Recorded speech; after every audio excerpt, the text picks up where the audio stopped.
गरीब आदमी को कर्ज की जरूरत पड़ गई, 1000 दिनार चाहिए। मैं कह चुका हूं कि दिरहम चांदी का होता था, दिनार सोने का। अब 1000 दिनार लेना है। तो जिस बंदे से उसने कहा, अगरचे वो नेक बंदा था, उसने कहा यार 1000 दिनार दे दो। तो कहने लगा कोई गवाह है तेरे पास? वो कहने लगा गरीबों का गवाह कौन होता है? हाँ एक गवाह है। कहा कौन? का मेरा रब, वो तेरे और मेरे बीच गवाह है। उसने कहा कोई कफील, अगर तू पैसे ना दे सके तो वो बाद में दे दे, या तुझे कुछ हो जाए तो वो दे दे। उसने कहा कफील भी मेरा अल्लाह ही है। मेरे पास अगर है तो रब करीम का नाम है, अगर एतमाद कर सकता है तो कर ले। बंदा नेक था, उसने कहा रब के नाम पे, रब की किफालत पे, अल्लाह को गवाह बना के मैं तैयार हूं तुझे 1000 देने की। उसने 1000 दिनार दे दिया। वक्त वापसी का तय हो गया। वो चला गया पैसे लेके।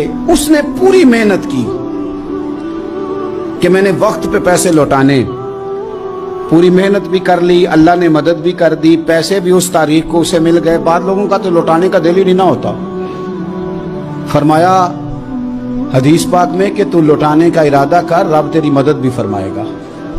लेकिन यहाँ बहुत सारे लोग कहते हैं खैर है, इरादा ही नहीं। तो फिर जिस तरह का बंदे का गुमान हो, रब भी उसी तरह का मामला फरमाता है। उसने पैसे जमा भी कर लिए और वापस देने को तैयार भी हो गया, लेकिन रास्ता बहरी जहाज का था, कश्ती का था, दरिया के रास्ते वापस आना था।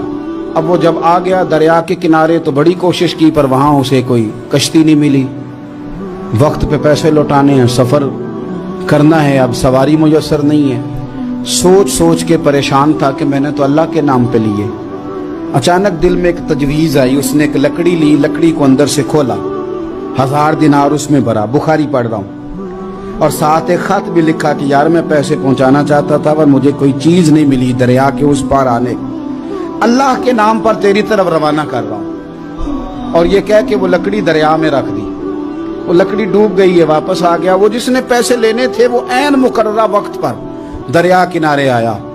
सुबह से सरे शाम तक उसने इंतजार किया। दिल ढलने लगा तो दिल में ख्याल आ गया कि यार नहीं, उसने देने ही नहीं, झूठा वादा कर गया, पहुंचा ही नहीं वक्त पे। अब जब वापस लौटने लगा तो अचानक दरिया में एक लकड़ी तैरती हुई दिखाई दी।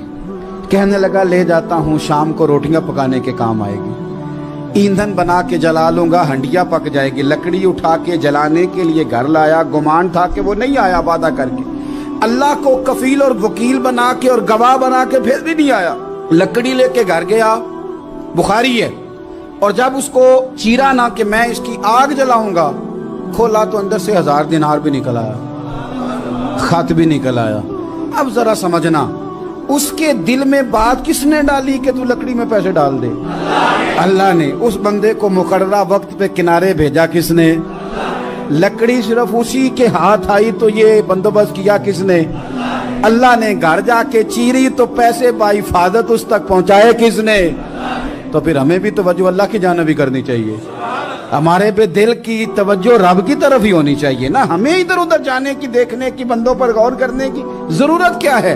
वो पैसे पहुंच गए, ये वहां अपनी जगह पे परेशान था। इसने 1000 दिनार और जमा किया। फिर दोबारा एक दिन दरिया किनारे आया, कश्ती मिल गई, बैठ के अपने उस भाई के पास आया। कहने लगा देखना मुझ पर बदगुमान ना होना, पैसे उस तारीख को भी जमा कर लिए थे। दरिया पे आया था पर कश्ती नहीं मिली थी। फिर मैंने ना लकड़ी में डाल के, खत डाल के तेरी तरफ भेज भी दिए थे, लेकिन आज मैं फिर लेके आ गया हूं। वो कहने लगा खुश हो जा, जिस रब को तूने मेरा और अपना गवाह बनाया था उस रब ने मेरे तक पहुंचा भी दिए हैं। जब लोग अल्लाह को गवाह बनाते हैं, रब की जानिब अपनी तवज्जो करते हैं, अपनी चाहतों, ख्वाहिशात और अपनी सारी चिट्ठियां अपने रब करीम की रहमत की तरफ रवाना करते हैं, फिर अल्लाह अपने बंदों को मायूस नहीं करता।